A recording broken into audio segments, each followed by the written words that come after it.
Hi, I'm Davey. And hi, I'm Mitch. I'm Xavier. And we are The Bargain Bin Gamers. Ta-da!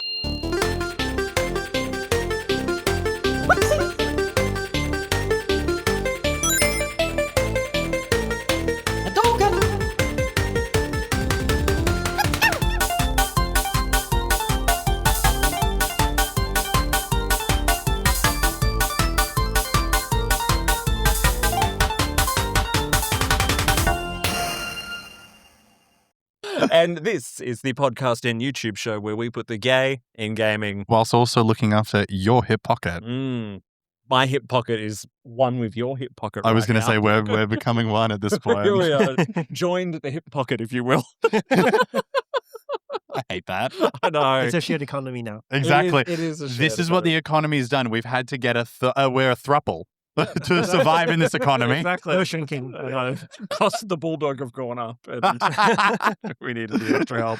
But no, we are here. For those listening on the audio version, we are squished on the one couch here at Bulldog Studios in beautiful Windsor. Beautiful Windsor with this beautiful downlighting And for we're those who aren't joined by friend of the pod, Xavier. Hello. How are Good you? to be here. I'm doing very good. Yeah, it's been a while. It's been like a year since It's you been a last year. joined us. Yeah. And you didn't even get to meet this one last time. I It was know. Jake. I keep thinking I met you last time. Yeah, you No, said you that met to me Jake. earlier, and I was like, no, you mixed me up with another white guy Yeah, with a beard. sorry. Jake was hosting last To be time. fair, a year is a long time ago. That is fair. Yeah. And to be fair, me and Jake kind of do look alike, so fair enough.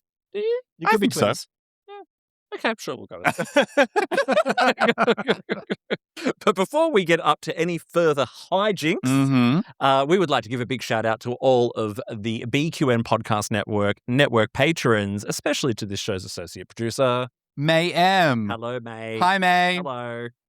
That's it. Thank you. But thank you. Yes, thank you, We May, love for you. your continued support. And remember, if you would like to help keep this and other BQN podcasts on the air for free, sign up to be a patron over at patreon.com/BQN. And remember, if Patreon isn't your thing, the best way you can help support us is by leaving us a 5-star review on your Apple Podcast, Spotify, or wherever you prefer to listen to your podcasts. It helps others to find the show.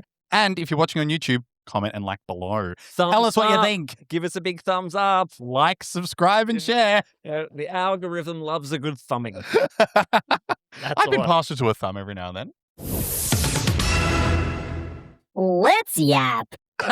We are very blessed to have Xavier with us this week and for next week's episode as well. And it's Yap Week. It is Yap Week. We're in the Yap cycle. We're in the Yap cycle. Yeah, where we just yap.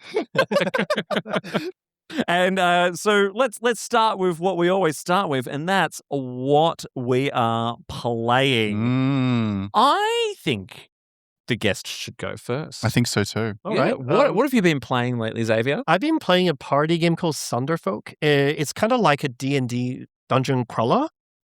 You're kind of like playing as foresty animals that are protecting your treehouse with ogres and oozes and slimes that are like infesting your place. If you play the board game Gloomhaven, it's very much a take on a digital format, but you play on the phone. So only one person needs to own the game. You can stream it on Discord. You can play on the couch co-op. You basically scan a QR code and you can control your characters on the phone.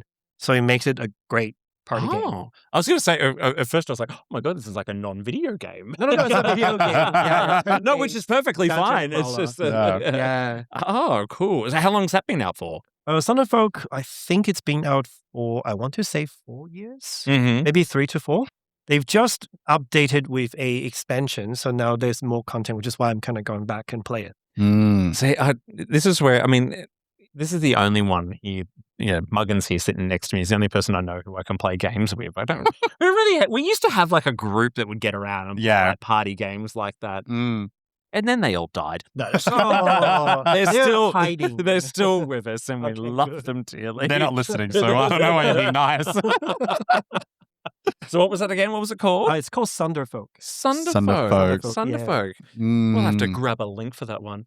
Put it in the episode. It's Put in the free. episode. Is it Steam? there you There go. you go. Mhm. Is it free? No, I think I forgot how much it is. No. It is free. Is it a bargain? Is it a bona fide bargain? It's mid-range. Okay. It's a mid-range bargain bin. It's a mid-range But on bargain sale, bin. super good deal. Yeah. And what about you? What Pokemon game have you been playing this week? I was saying to Xavier offline. Only play Pokemon games. And I'm I like, pretty much only play CCG. Pokemon at the moment. Pokemon Sleep. No, just the names. I'm a diehard main vein. However, I have a couple different things that I get to talk about today. Everyone get excited. So the first one is I recently re-picked up Smash Bros again on my Switch. I've been playing it just by myself. I don't play it online. I just play it against the CPU. Really fun game. Wow, I can't believe they made up that character Star Fox. Okay. You just like zoom up close with the camera and be like, Star Fox. Yes. Yeah. I mean, I mean, this is a slight segue, but Star Fox has never looked hotter than in the Super Mario movie. In Smash Bros, not terrible. He doesn't look like he does in the remake where he looks really ugly. No offense. And then the other one, which I've been sinking a lot of my teeth into, is NieR Automata, which has been very, very fun. I don't get to play it as much as the game probably deserves because it is a bit of a heavy game. I mean, it is like obviously like a combat like RPG game. But it's like very philosophical, weirdly. It's kind of like asking like what it means to be human and what it means to be sentient. And it's kind of heavy.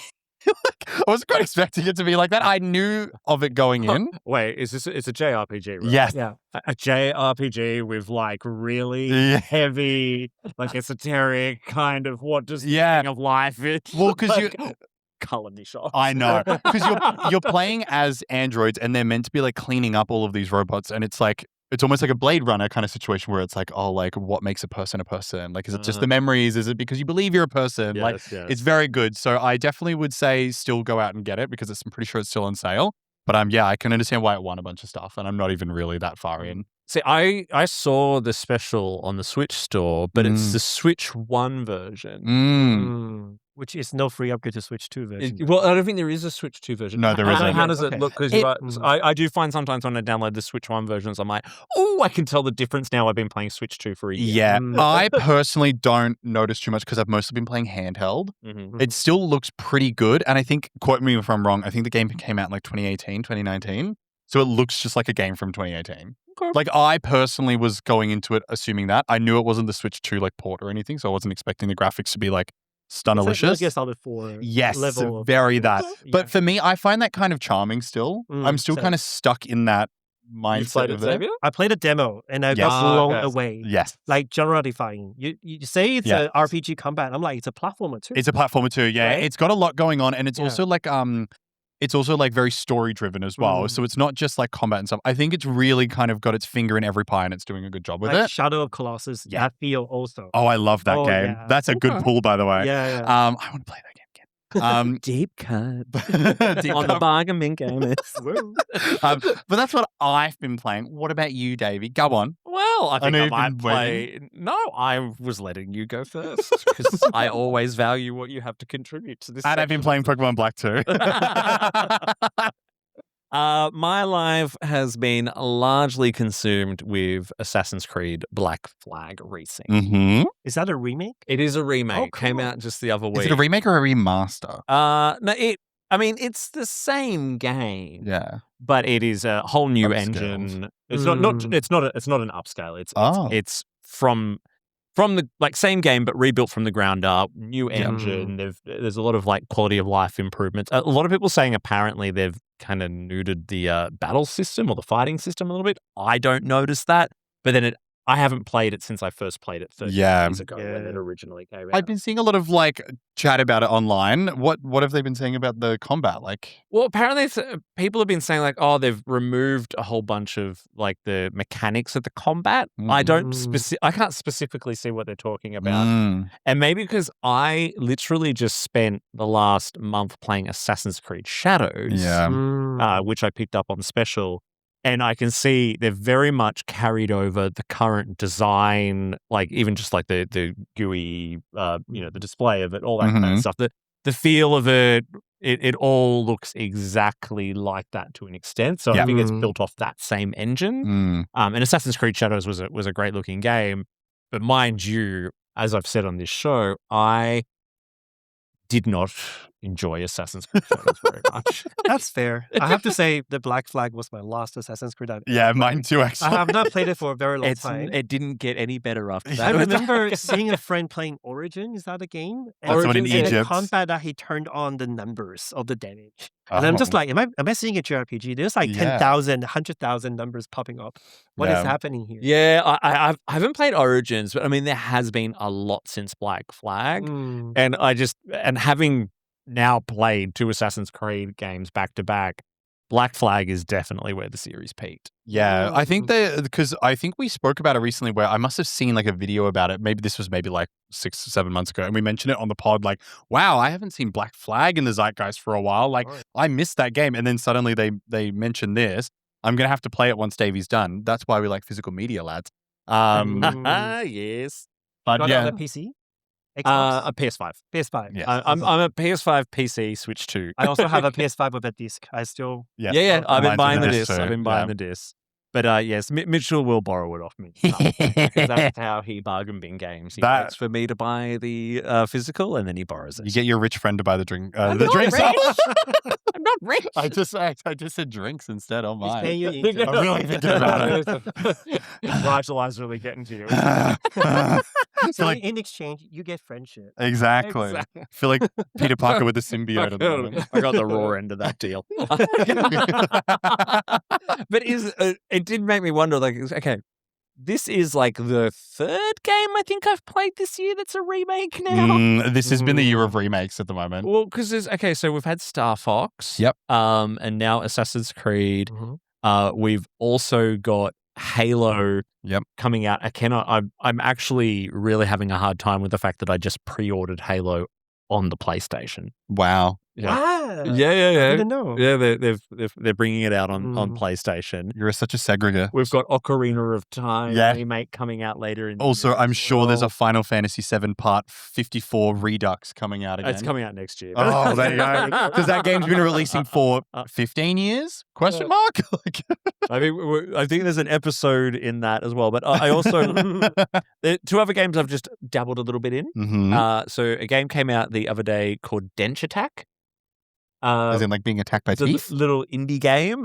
So set in future Japan. And okay, the story's really weird. There's a whole bunch of people who are living in domes because of the climate crisis, and everyone who's living outside basically go joyriding in trams. Fun. Awesome.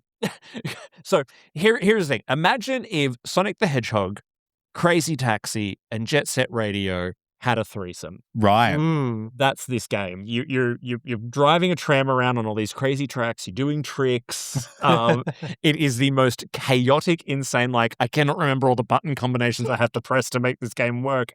I can't stop playing it. As a Melburnian, I will play anything with a tram in it. But it's Dench Attack, and it's only like $28. Little indie title that's just come out. And I also played the demo today, which I put a preview of up on the YouTube channel for a game called Dusk Fade from the same developers as Dench Attack. And that's a cute little, I want to say, Kingdom Hearts inspired 3D action adventure platformer. Just without Donald Duck and Goofy yelling at you about the power of friendship all the time. Thank God. Not that Donald's very useful in those fucking games anyway. Hey, support indies. It's very important. Yes, do support indies. Always. So I would... Dench Attack, definitely recommend out now. Dusk Fade, check out my preview on the Bargain Bin Gaymers YouTube channel. Do you remember where you can get it? Yes, so Dench Attack. Yeah. Dench Attack's on everything. On everything? Okay. On Switch 2 and all that kind of stuff. Dusk Fade will also be coming out on everything. And so is $35 if you pre-order it. Wow. 20% discount if you pre-order. Wow. Nice. That's a bargain. That's a bargain. That's not That's a bad. bargain. Yeah, in today's dollars. Yeah. It's a bona fide bargain. Look at the Cozy Lives crisis. We're all squeezed onto this one couch. I think I paid a cinema for dinner just now. Yeah. So that's what's been happening with us, but what's been happening in the industry. So let's start off with one of the biggest news headlines that's been happening, and that is no one works at Xbox anymore. No, that's not true. 80% of the people work.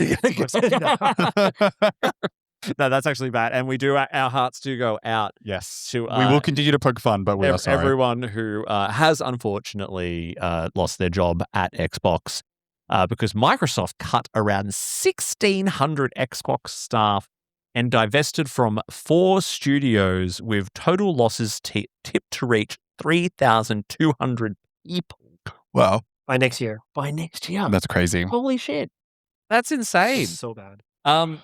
And so, but I mean, there's been a lot of pushback from unions and all that kind of stuff. But they also did a lot of studio restructuring too. So 5 studios, because like Xbox has really bought up all these and signed on all these indie studios. Yeah. Now they've cut them all loose. Yeah.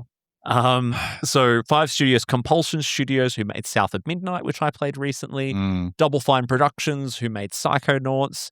And they're spinning off to become independent again. Ninja Theory, who made the Sunara Saga, which was a huge hit for Xbox. And Undead Labs, who played State of Decay, which was okay.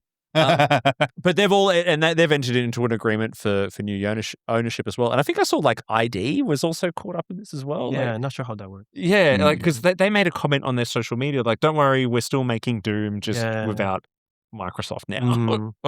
I wasn't sure if Microsoft was their funder or publisher or something. Yeah. Is Xbox? Anyway, I know, but is Xbox in trouble? Well, does anyone own an Xbox? Do you own an Xbox? I've never given I'm a money. PC, Switch, PS5 person. Yeah.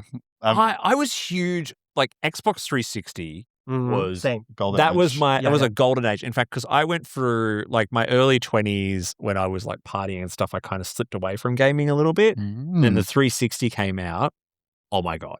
What a console. What a money saver. It kept you away from the vodka sodas, eh? It certainly did. I lived in a farm for 3 years. The Xbox 360 and the pool table next to it was my only friend. In a farm? In a farm. I don't know where that story was going to go. I was going to say, how fun. Well, I always get a bit frustrated with this because games are being released barely made nowadays, and they're always complaining, oh, we don't have enough manpower, we don't have enough time to do it. But then they keep getting rid of workers.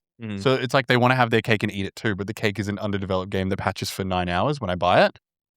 Digital only, by the way. That was good. Did you just come up with that? I did. That was very good. But it's because I'm talking grouchily, and when I'm grouchy, I speak well. But I thought that Miss Sharma over here, Mrs. Who cares? I thought she was a bit of a win for Xbox. She's been bringing back a bunch of stuff that people have really liked, and now she's kind of pulled this card out of the Jenga pile. Well, I think that, I mean, she was certainly speaking a lot of sense when she first stormed them. Yeah. And I think she's trying to maybe bring Xbox's identity back a little bit, because I don't know if they've confirmed it yet, but I think they're finally listening to the pushback from fans. Can we have console exclusives back again? Yeah. Because that was, I just mentioned Halo is coming to everything, and the Gears of War games have been ported over, Forza Horizon. These are all flagship. I buy an Xbox because I want these games titles. Where do you play them? On the PC. Or you could play them on the Right? PC. You could play them on the PC. But not everyone's a PC gamer. Some people prefer to console games. Some people can't afford a PC. They're fucking expensive. Says me, the guy who owns a PlayStation 5. I remember when Xbox came out with the Game Pass. Is that what they're called? The Live Game Pass. Is it 15 years now? It was really successful because I have friends who are like, oh, I own a PC, but I can get this. And now I can get my games on both Xbox and PC. Yeah. And then they had indie games on the Game Pass as well. It was really great. But now I guess they've kind of gone too deep into it, too far in that direction. They're not making enough money. We realize no one's buying Xboxes anymore. Yeah, which is kind of sad to see, because I think, competition in this marketplace is good. Because I think that's probably why Sony's getting a little bit more bold with their we won't do physical media because what are you going to do about it? Buy a Switch? Yes, I will. And I have. Don't tempt me. But more importantly, the studios that will let go, the indie, they're kind of the higher tier of indie studios. I don't think they're indie. They're indie in the sense that they sell. They were indie They at have one a point. stake. Yeah. They're mid-tier. They're mid-tier indie. Mid-tier. They're not. Double A studios. Yeah, they're double A. Double A. That's the best way Yeah. to put it. Absolutely. Yeah. But will they benefit from being cut loose? What do you think, Xavier? I don't really know. I feel like when studios have their own kind of creative direction, they can do a lot more. So they don't have to appeal to another funder. So in a way, if they have less red strings that they have to sign off, that could be a good thing. But obviously funding is hard to get. So it just really depends on like if they're cut loose, that means then the people that they've hired, where can they get funding from? Yeah. That's a very shaky point at the moment. And correct me if I'm wrong, as an avid Bargain Bin Gamer fan myself, I'm pretty sure we did an episode about this. Aren't they making like a little conglomerate together? Aren't these developers all coming together to make like a little... We talked about this when we were on Checkpoint. Yeah. Is it these ones? No, because maybe they could be adopted then. But there was a conglomerate of probably more AA studios. Yeah. AA studios that were well established, that were pulling resources. Yes. For this very reason that the industry is suffering a little bit right now in terms of job losses. Yeah. Just there is a lot of downturn, especially in hardware sales. No one's really looking forward to the next round of hardware. I don't think we need them. We don't need it. Yeah. But I think that's like a possible avenue for some of these developers, because obviously they don't want to close. And I'm sure they still want to be able to make money and have the support that they need to do it. So I think maybe banding together and doing that would be a good idea, especially because I feel like gaming's becoming very top heavy. Like these big companies and these big developers are all like have all the resources at the top, and then it's like all the indie developers. So starting what's the... I don't know. A group? Starting like a middle class, like a middle class society of like game development might not be a bad thing, because it could make gaming more affordable, which we complained about before. And it can be making games a little bit more freely. So it's not just like another FIFA 57 or something like that. Like they can make the games they want to make. So it could be a good thing. I hope that they do manage to band together. Yeah. I mean, I've heard some sort of mumblings that people think that the industry could be heading for like another crash. I hope that there is. Well. Like I'm talking like, E.T. level crash from the 19... You know E.T.? about that? He doesn't know. This is the movie? Yeah. You don't know Are you the talking about the story alien? Okay, so in the 1980s, they released a... What? E.T.? Entertainment Today? Yeah, E.T. Oh. That E.T.? Yeah, that E.T. The alien character. So they Oh, were... that E.T. Oh. Okay. So the movie. Yeah, but the game. Oh, but the game. I There remember is a that game. The game, There yeah. is a So game. you, It's quite weird. It's not very good. yeah, but if you heard the story, it basically destroyed the video game market, because there was so bad. They put so much into the marketing of this game, and they rushed it out to get it by Christmas, and it was utter garbage. Love it. So much so that the arse fell out of the whole industry, and it didn't recover until the Nintendo Entertainment System. Love it. Good. I hope that happens. And what I heard, Sony, count your days. what people are thinking is this could happen again if GTA 6 is not successful. Well, it almost happened with Cyberpunk. I feel like Cyberpunk was like a bit of a harbinger for that. Well, like GTA 6, like it needs to make a lot of money to make its budget back. And I think it could cause like a huge disruption in terms of shareholder confidence in the industry and all that kind of stuff. I'm a bit worried about these, like, oh, my voice broke. I'm a bit worried about these like hyper expensive pieces of media that rely on like getting the entire swath of like an audience. Like these big movies that come out as well, and they cost like $500 million to bloody make, and it's like, oh, well, we didn't make $300 million on opening day. It's a bomb. Like, and games are becoming the same, where it's like these massive games, and they don't make their recoup so quickly, and then people just go, okay, well, we're done with that. We're never going to pick it up again. And I'm just like, oh my God, please, what happened to art? What happened to art? I know. And it's upsetting as well, because I mean, as someone who's worked in corporates before, you generally wind up with, and this is probably what we're seeing at like Sony, and like, I've got notes here that other companies like Obsidian have laid off 52 workers. And there's the executives at the top don't actually know games. No.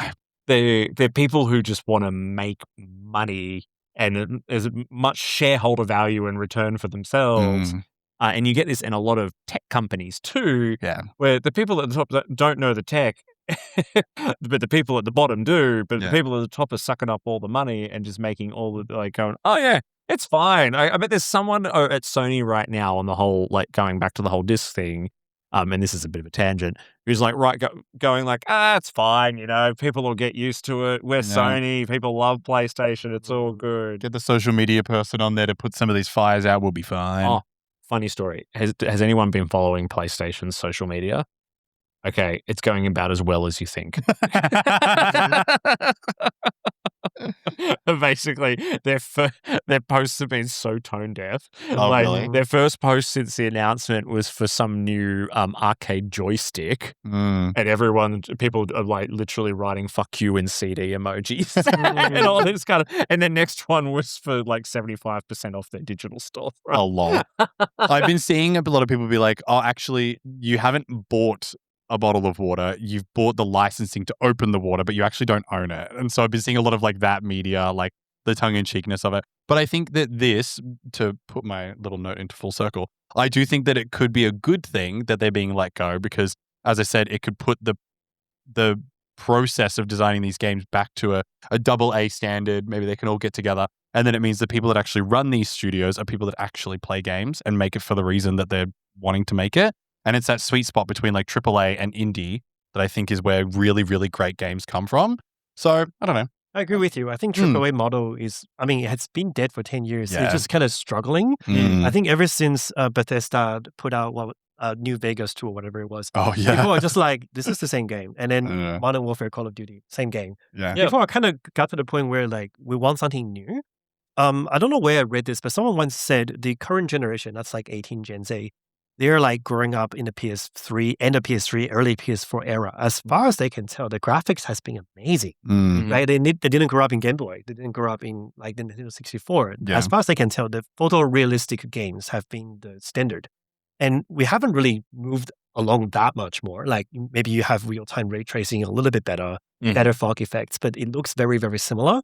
So I think for a lot of the younger people that are playing games nowadays, they're like, we don't really care about AAA because if you spend $100 million versus this company that spent $10 million, the games have the same quality. And in fact, sometimes a $10 million budget had better story. Absolutely. I mean, and like I was talking about the games before, like Dench Attack and Dusk Fade, they're probably more in that AA category. Definitely are. And they are, Dench Attack, which has just been released, is going nuts online.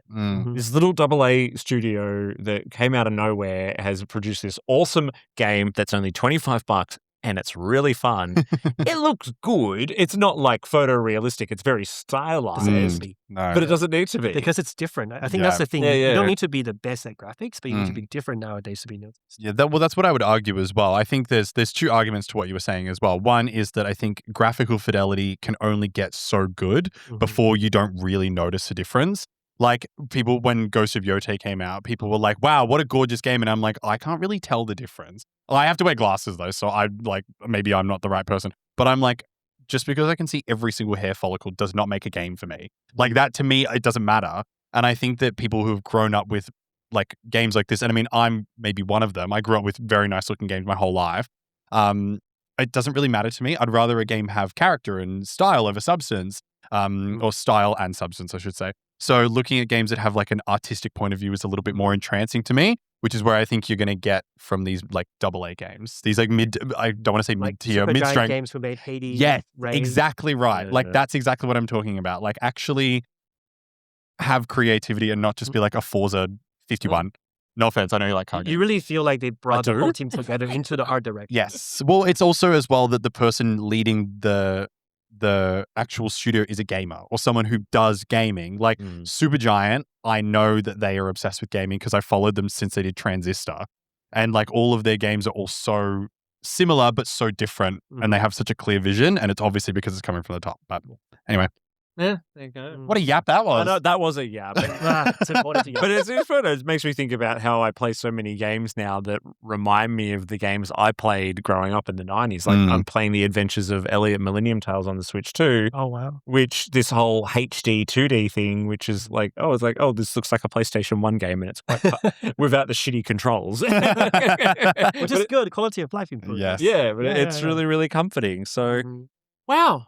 A bit to unpack there. Much to think about. Comment below. Yes, if you are watching on YouTube, do leave us a comment or hit us up on the socials or join the Discord channel. There is a link in the episode description. We would love to hear from you. Yeah. What's happening on BQN, you ask? Let's chart the Star Trek cosmos with all good things. Embark on a comprehensive journey through the entire Star Trek universe with the insightful crew of Amy, Christos, Kelvin, and Kristen. Galaxy class, engage. Steven and Stefan pilots this Alpha Quadrant mission, meticulously covering all aspects of Star Trek: The Next Generation. Infinite diversity. Stay current with the newest Star Trek frontiers alongside Chrissy and Thad. Union Federation. Whether your allegiance lies with Starfleet or the Planetary Union, Kyle, Kevin, Amy, and Haley offer a unified front, discussing both current Star Trek and the truly Trek at heart, the Orville. Crack open that book with Peter and the Trek Book Club podcast. Delve into a rich tapestry of Star Trek's beta canon. What's the tea, Bev? Christo spills the latest Trek news and fandom insights with an essential LGBTQIA+ perspective, complete with engaging guest interviews. Our visual voyages that you can find on YouTube as well as podcasts are Trek Masters. Think you're a Starfleet Academy graduate? Test your knowledge with Davey and MC's challenging Star Trek quiz show. And the View Screen. Tune in live on Sundays for your dose of a Trek-inspired talk show. Kelvin and Amy host new 8-week seasons each spring and fall. But beyond the final frontier, we have Bargain Bin Gamer. Davey and Mitch, your self-proclaimed gamer guides, lead you to digital treasures, unearthing and reviewing the most affordable video game gems.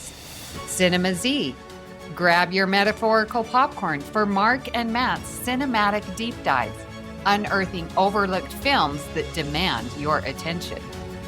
History with the Zalogis. In order to never repeat it, tune in as Chrissy and Jason deliver bite-sized snippets of historical events from around the globe. You can unlock deeper levels of engagement with our exclusive patron perks. The Hive Mind is where you can join our random script readings, live reaction shows, and roundtable discussions. We appreciate you choosing BQN to fill your auditory needs. Thank you for listening. Assimilate the audio. All right, we are going to move right along now to the release radar. Okay, we need to put aside a bit of time for the release radar. This is everything coming out for the rest of July. So this episode will be out on the 21st of July. So why don't we start? Why don't you start with the first one today, Mitchell? Go on, I will, David. So the first one we have listed here is Fading Echo, which comes out on PC on the 21st of July. It's a fast-paced elemental action adventure RPG where you play as One, a young legend manipulating water to trigger chain reactions and battling to save a dying desertscape from the paradox corruption. Very style. I love the art style. Very style. Very style. Much style. Much game. This is the kind of like artistic direction that I quite enjoy in games. It's very, very bright, bombastic, some would say. Is it kind of cell shady? It's a little cell shady, yeah. It's this is what I miss in games in general, is these vibrant colors. I love colors. Oh my God. Kind of reminds me of D-Blob. I know that's a really weird reference, but it looks quite fun. Yeah. All right. So that's coming out on the 21st of July. Coming up next, we have Tears of Metal on the 22nd of July on PC, going into early access. A medieval hack and slash and co-op roguelike, because of course it's a roguelike, where you fight solo or with up to 3 friends as a Scottish battalion reclaiming your island after a Dragonstone meteor brings an enemy invasion. Jesus, a lot to unpack there. From Montreal's Paper Cult, it's just past 400,000 Steam wish lists after its Summer Game Festival reveal. Yeah. I'm getting Dynasty Warriors. It is giving a bit of, it's giving Hyrule Warriors almost as well, like because of the cell shading. I like that you have to play as a redhead. Good. I love a good redhead representation. Yeah. There's a big evil Iron Throne in the background. Love that. And the game style reminds me of Darkest Dungeon, but like in a brighter world. Yes, Yeah. I agree with that, actually. I love this. I call it the Hades effect, where the game itself is a gameplay, and then when you interact with a character, like a really beautiful 2D piece of artwork pops up to talk to them. I love that shit. Yeah, I love that and if you shit. notice, even the first two games that we've looked at here, not super photorealistic graphics, Good. I wonder why. more fun art style. I don't know if I'm ready for another roguelike. God, there's so many. God, of they're them. everywhere. Yeah, God, they're no everywhere. offense. But I mean, it has nearly 500,000 wish lists. I mean, Vermintide was really good, and this looks like Vermintide. Oh, really? Ray, it's the full player, like Left 4 Dead. Oh, like Left 4 Dead. Right? Yes. I used It's to like that love vibe. Left 4 Dead. I used to Yeah. love Left 4 Dead. That was the kind of thing I could get on board Mhm. with. That I I love. reckon it's gonna be cool. Yeah. What have we got next, Mitchell? So this one is a game that I've been very excited for. It's Avatar Legends: The Fighting Game, coming to PC, Xbox Series X, PlayStation 5, Nintendo Switch, and Nintendo Switch 2 on the 23rd of July. So it's a fast-paced 1v1 hand-down 2D fighter starring the characters from Avatar: The Last Airbender and Legend of Korra, with rollback, netcode, and full crossplay. So it launches with 12 playable fighters, and modes include a story campaign as well. I've been seeing a lot of it online. It looked very fun to me. I mean, it looks like the TV show. Not that I've ever watched it, but Yes. like the Oh clips my of it. God, David! Oh, Don't I'm say so, that. I'm too old. No, you are not. Are you an Avatar? I think you are because you kind I of love the cartoon series. Yeah. Yeah, you were like, ooh. Yeah. Yes. I've been seeing a lot of the rollout of this online and like them releasing like characters and stuff like that. Everyone's been getting very excited. It's obviously made with a lot of love, which I'm very excited for. Are you much of a fighting game guy? No, I kind of wish they made it into that. Isn't there a 3 versus 3 in Korra, the Legend of Korra game, where you have like, it's like a. Oh, are you talking about pro bending? Yes. Yes. I I wish thought they you meant made there was a a game. pro-bending Oh. game as opposed to I one thought that'd be fight. good too. This is like a side scroller as well, and I haven't really played a lot of side scrollers. There is shiza. What's it called? There is a Pokemon version of a 2D fighting game called, I think it's called Close Combat. And I've been following that game for so long, and it's very similar to this. It's got a very similar art style. I will play it on Switch. I wouldn't get it on PlayStation 5. Yeah, so yeah, PC, Xbox Series X, PlayStation 5, Nintendo Switch, and Nintendo Switch 2. Mm-hmm. Yeah, and it does. I mean, it looks gorgeous. Beautiful scene. Interesting. I see the price difference here in $43.95 for the standard edition, or the digital deluxe edition is $73.50. Jesus. What do you get? That better come with a butt massage. Yeah. It better fix my relationship with my family. I have no idea. But up next, I hope I'm saying this correct, Disgaea Mayhem, coming to PC, PS5, Nintendo Switch, and Nintendo Switch 2 on the 23rd of July. A brand new action RPG spin on the usually tactical Disgaea series, Obviously. which I don't know anything about. You take direct real-time control of NA, a sweet-toothed mercenary mowing down monsters with 7 swappable weapon classes. Mm. It's like fun. These games are all looking a little similar to me.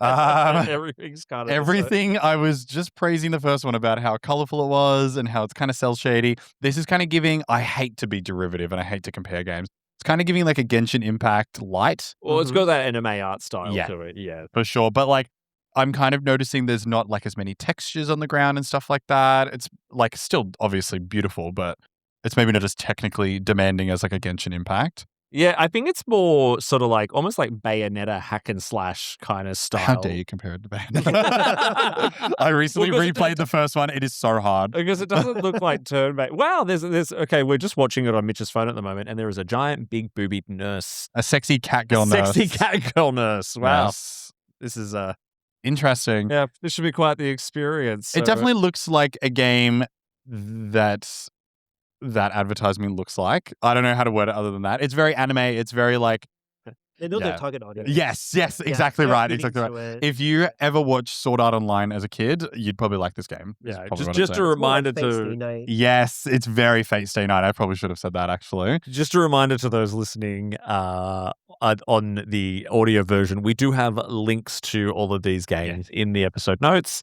However, if you do switch over to the YouTube version, there will be clips playing. Clips playing, so feel free to have a look for that clip. I have a clear. What do we got next? So the next Mitchell? one, I really should have brought my glasses, is Dino Blade, coming out on the PC on the 23rd of July. A gloriously absurd Souls-like action RPG. Haven't had a Souls-like for a while. That started life as a viral animation of a Spinosaurus with a sword. Oh my God, I think I actually know this. It is. Oh, I am so excited for this. Oh my God, I saw that Spinosaurus. Sorry, I need to finish reading my blurb. You play a young Spinosaurus wielding a giant greatsword against rival weapon-toting dinosaurs to stop an extinction. I love it. I do remember seeing this on Twitter of the dinosaurs flailing about with large weapons. Big fan. Yeah. This is exactly my kind of game, by the way. I love the look of the dinosaur with the giant flaming blade, Yeah. but Souls likes can eat a dick. It definitely does look like dark. You don't like Souls likes games? No, I don't like stuff that's that hard. Okay, sorry, You darling. have to learn to dodge first before parry. That's Yeah. the thing. Okay. Or as the kids say, get good. I just will learn to go and play something fun. It does look very, but it does look very inventive. It does look very inventive.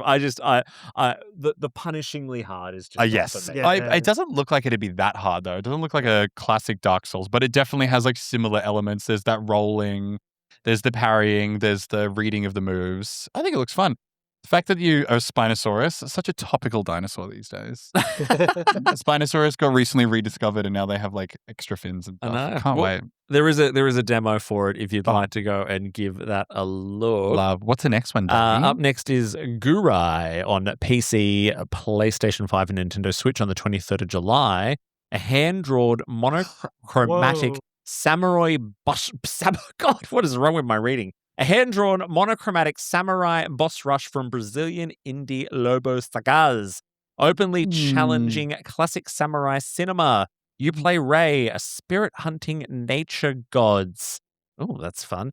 In any order. Its hook is a dynamic difficulty system where the same boss could be an easy pushover or your punishing finale developing on your path. That sounds kind of cool. PC first. Man, right? You can pick yes. up bosses and get those upgrades and fight a difficult boss. Yeah, and so what we got? So 2D. Yes. Kind of cool. I'm loving the black and white. Yeah, Yeah, it's so accented with gorgeous. really beautiful, vibrant color as well. Interesting that they are a Brazilian game developer making a Japanese mythology game. Very interesting. We've all been there. I went through my Japanese mythology era as well. Don't stress about it, guys. It's kind of giving Hollow Knight. It's really giving Hollow Knight to me. Same. So it's Metroidvania. Metroidvania style for sure. That 12 frame per second animation in a 30 frame per second game. Yeah. I'm really noticing gaming trends at the moment. There's the Souls-likes, there's the 2D scrollers, and there's the, what was the other one? Roguelike. Roguelike. They're really kind of the zeitgeist at the moment. A lot of games are capitalizing on that. I think this is a really beautiful art style, though. Yeah. 2D Metroidvanias are not really my thing, though. Do you play a lot of them? I love it. The other game that I was currently playing is Leica Age Through Blood. Mm. You know, back in the day, you had this motorcycle game that you need to go through this difficult track, and you have like spins, and you have to land on your wheels. I remember playing It's that like on cool that. math games. Right? But it's like that, but you're like a cool mom wolf with a shotgun, and your whole mission is to destroy the enemy. Obviously. It's great. Animals having weapons in their mouths. That's the 2D. theme of today. Fully hand-drawn, super beautiful. I love that. Yeah. The next one that we've got is Splatoon Raiders coming to Nintendo Switch 2 on the 23rd of July. So the first ever Splatoon spin-off and a single-player focused campaign. You play a mechanic teaming up with the Deep Cut trio to raid the mysterious Syphilis Islands, I'm going to say. Spherolite Islands, I'm going to say. Don't forget to get tested, by the way. Hunt treasure and splat waves of salmonoids. Oh dear. With optional co-op Have you up to ever played Splatoon? I have not. I haven't either. I mean, Once again, Splatoon is a Smash Bros. Character to me. Yeah. I mean, I won't say too much about it. I mean, Splatoon is Splatoon. It's been a very profitable series for Nintendo, and they're moving into the first player kind of story driven, where it's typically been Nintendo's Call of Duty, where you just splash people with paint. And I hope shoot it them. goes well for them. I hope that it takes off. I've had Mm. good times playing Splatoon online. So, yeah. The next one I think we'll kind of gloss over. It's the Final Fantasy X and 10-2 HD remasters coming to Nintendo Switch 2, getting a Switch 2 version of games that are like 20 years old. I kind of skipped that whole generation of Final Fantasy because I never owned a PS2. I saw this and thought this could actually finally be my time to get into these. Have you ever played Final Fantasy X? I've played both of those games. I would say 10 is much better than X2, just because 10 has a much tighter story. If you really love the idea of like discovering your dreams and discovering your story. It's got a very self-discovered journey kind of a vibe. X2 is a weird spin-off. Is this the one with the meme where the guy laughs? Yes. I use that reaction all the time. That's so interesting. Oh, I'd be interested to give it a try. And the soundtrack is gorgeous. Yes, I have heard that about this game, actually. It was kind of when Final Fantasy started going a little bit too hard on the cutscenes, though, wasn't it? It goes for pretty long, but I mean, Final Fantasy 15 had an even longer cutscene. Oh, yeah. Yeah. That's what I was saying. Like, this was the launch point. This is when it People started. love the cutscenes. Make more of the and it's cutscenes. pre-rendered again. Final Fantasy 9 had a lot of like in-game cinematics. Yeah. 10 was all pre-rendered. So what do we got now? So we've got a couple of remakes next. Halo Campaign Evolved, which we've already spoken about, coming to PC, PlayStation 5, and Xbox Series X on the 28th of July. The Blood Rain Definitive Collection is coming to the Switch on the 29th of July, which is a compilation of the modern Blood Rain trilogy games. So Blood Rain 2, and Blood Rain Betrayal Fresh Bites, if anyone remembers the Blood Rain games. And the next one after that is SX Tetra. I have to read that too. Another HD remaster of a Japan-only 2013 Vita/3DS turn-based RPG. That sounds like my stuff. What does it look like? Let's have a squiz. Let's have a little squiz at what it looks like. It's one of these. It looks like Persona. Yeah, it does look like It's Persona. turn-based. Yes. But it is a remake of like I said, one of the old Japan only like Vita 3DS games. So yeah, cute. giving it a new life. What's next after that, Mitchell? We love that. So next one is Mistfall Hunter. My apologies. Coming to PC, PlayStation 5, and Xbox X on the 29th of July, which is a dark fantasy PvPvE extraction ARPG. With Souls-like combat. If it's also if it's a fucking roguelike as well, it's over. For combat from a debut studio, Bellring Games. So drop in solo or in a 3-player squad to scavenge loot and extract alive, while other players can be allies or threats. Its demo was Steam's Next Fest top performer as well, so it can't be that bad.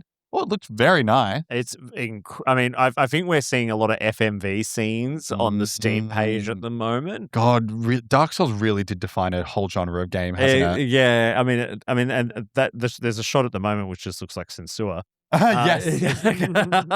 Are you saying Senua? Senua. I was like, who's Sensua? It sounds like a biscuit brand. Right. So that's looking nice. We've got a couple more. We are running low on time. So we've got Truxton Extreme coming to PC, PS5, Xbox Series X, and Nintendo Switch 2 on the 30th of July. The revival of the legendary vertical scrolling shmup. The first new Truxton in 38 years. I've never heard of Truxton, but good. Yeah, okay. So we're getting, kind of up-scrolling Galaga kind of vibes. Yes. And Xenoblade Chronicles 2 is getting its Nintendo Switch 2 edition on the 30th of July, which is a $20 update for anyone who played Xenoblade Chronicles 2 on the Nintendo Switch. Love the Xenoblade Chronicles games. I've played Chronicles 1, and I've played the recent one that came out that was a Wii U game. I haven't played any of them. Xenoblade. Another something. Smash Bros. Character. Anyway. Oh, that's true. It is there. Shulk's in there.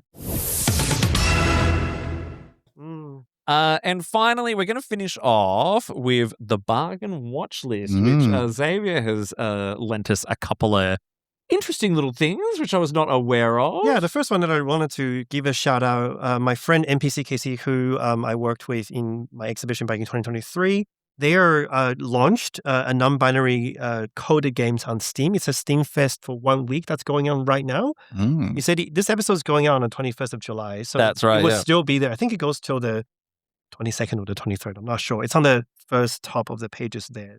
On the 20th, I'm so sorry. Oh, there you go. If I heard about this, it would have ended. But the page will still be there. You can check out all the games that feature or are made by non-binary game devs. And I think you're going to find lots of good gems there. Yeah, and they're super well priced too. I mean, I'm looking at games here priced for anywhere from sort of like $5 to $25, free to play. Well worth the support. So we'll make sure we include a link for that one. For sure. Lifeless Moon looks fun. That looks like something I would be kind of scared of, actually. I kind of want to play that. And the next one is an itch bundle, I believe. It's an itch bundle. It's not exactly games, but it is a series of novels and short stories written by queer people about how they figured out their own identity. So this is like a bundle that's currently out for a month. So you'll definitely see the bundle there. It's called Figuring It Out. If you're interested in reading any kind of short stories or novels and you want to read like more about someone's life experience and you don't know where to find it, this could be a good place to look. Yeah, buy it all for $16, which is pretty good. Yeah. Wow, that was a nice little way to round off the show, I think. We probably should have more into that at the beginning. Yapping was good, though. Yapping was good. Yapping was good. That's it for yapping for now. Xavier will be with us next week as well to talk about the state of LGBTQIA plus gaming. The state of it. The state of it. The state of it. The state of it. But Simmering. Until then, I've been Davey. I've been Mitch. I've been Xavier. And we've been The Bargain Bin Gamers. Oh my God, you did it perfect.